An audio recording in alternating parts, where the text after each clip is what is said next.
ଭାରତୀୟ ସମ୍ବିଧାନକୁ ଏକ ଗଣିତ ପଜଲ ପରି ଡିକୋଡ୍ କରିବା। ଏହି ଏକ୍ସପ୍ଲେନରରେ ସବୁକିଛି ବହୁତ ମଜାଦାର ଏବଂ ସହଜ ଲାଗିବ। ସମ୍ବିଧାନର ଅନୁଚ୍ଛେଦଗୁଡ଼ିକୁ ଘୋଷିବା ଅସମ୍ଭବ ଲାଗୁଥିବ, ହେଲେ କିଛି ଗୁପ୍ତ ସାଂଖ୍ୟିକ କୋଡ୍ ଏହାକୁ ବିଲକୁଲ ସହଜ କରିଦେବ। ମୌଳିକ ଅଧିକାର ପାଇଁ ବସ୍ ଏହି ଯାଦୁକରୀ କୋଡ୍ ମନେ ରଖିବା ଦରକାର 5424221। ଦେଖନ୍ତୁ, ଏହି ସଂଖ୍ୟାଗୁଡ଼ିକ 6ଟି ମୌଳିକ ଅଧିକାରର ପ୍ରକୃତ ଅନୁଚ୍ଛେଦ ସଂଖ୍ୟା ସହ କେମିତି ସମ୍ପୂର୍ଣ୍ଣ ସଠିକ୍ ଭାବେ ମେଳ ଖାଉଛି। ଆଉ 17 କା ଖତରା ବା 17ର ବିପଦ କଥା ମନେ ପକାଇଲେ ଅସ୍ପୃଶ୍ୟତା ନିବାରଣ ଅନୁଚ୍ଛେଦ ଆପେ ଆପେ ମନେ ରହିଯିବ। ହନୁମାନ ଚାଳିଶା ହେଉ ଫିଖେ 51 ଟଙ୍କାର ଶଗୁନ, ଏସବୁ ସାଂସ୍କୃତିକ ଟ୍ରିକ୍ ନିର୍ଦ୍ଦେଶକ ତତ୍ତ୍ୱକୁ ପୂରାପୂରି ସହଜ କରିଦିଏ। ଏବେ ଆସିବା ଏକ ଅତି ସରଳ +1 ଫର୍ମୁଲାକୁ, ଯାହା ସରକାରୀ ଶୀର୍ଷ ପଦବୀଗୁଡ଼ିକୁ ପରସ୍ପର ସହ ଯୋଡ଼ିଥାଏ। ରାଷ୍ଟ୍ରପତିଙ୍କ ଅନୁଚ୍ଛେଦ 52ର ପ୍ରତି ଅଙ୍କରେ କେବଳ 1 ଯୋଗ କରିଦିଅନ୍ତୁ, ସିଧାସଳଖ ଉପରାଷ୍ଟ୍ରପତିଙ୍କ ଅନୁଚ୍ଛେଦ 63 ମିଳିଯିବ। 1, 2, 3 ଅଙ୍କଗୁଡ଼ିକୁ ଏପଟ ସେପଟ କଲେ ରାଜ୍ୟପାଳଙ୍କର 213 ମିଳେ। ଏମିତି ହିଁ ସୁପ୍ରିମକୋର୍ଟ ଆଉ ହାଇକୋର୍ଟର ଅନୁଚ୍ଛେଦ ବାହାରିଥାଏ। ବର୍ତ୍ତମାନ ଦେଖିବା ଏକ ଚମତ୍କାର +89 ଫର୍ମୁଲା। ଏହା କେନ୍ଦ୍ର କ୍ଷମତାକୁ ରାଜ୍ୟ କ୍ଷମତା ସହ ସିଧା ସଂଯୋଗ କରେ।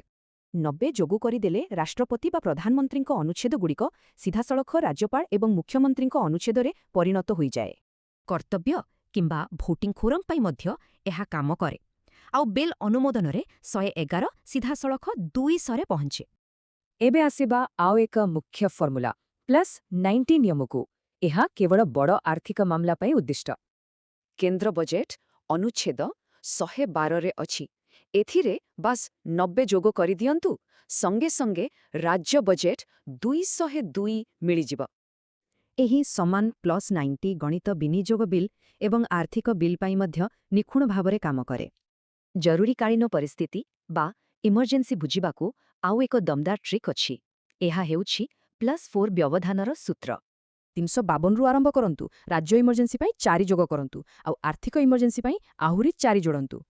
ବର୍ତ୍ତମାନ ଆସିବା ଆମର ଶେଷ ସୂତ୍ରକୁ। ଅଖିଳ ଭାରତୀୟ ସେବାଗୁଡ଼ିକ ପଛରେ ଥିବା ଏହି ସିମ୍ପଲ୍ ଲଜିକ୍କୁ ଟିକେ ଦେଖିବା। ଅନୁଚ୍ଛେଦ 3112ରେ 3ଟି ସେବା ଅଛି। ସେହି 3କୁ ଯୋଗ କରିଦେଲେ ତାହା ସିଧାସଳଖ ୟୁପିଏସ୍ସିର ଅନୁଚ୍ଛେଦ 315ରେ ପହଞ୍ଚାଇବ। ଭାଷା ପାଇଁ ଅନୁଚ୍ଛେଦ 343 ଆଉ ସମ୍ବିଧାନ ସଂଶୋଧନର ନିୟମ 368ରେ ସ୍ଥିର ରହିଛି।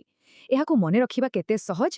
ତେବେ ସମ୍ବିଧାନର ବାକି ଅଂଶରେ ଏମିତି ଆଉ କେଉଁ ସବୁ ଗୁପ୍ତ ସମୀକରଣ ଲୁଚି ରହିଛି ବୋଲି ଭାବୁଛନ୍ତି? ଖୋଜିବା ଆରମ୍ଭ କରନ୍ତୁ।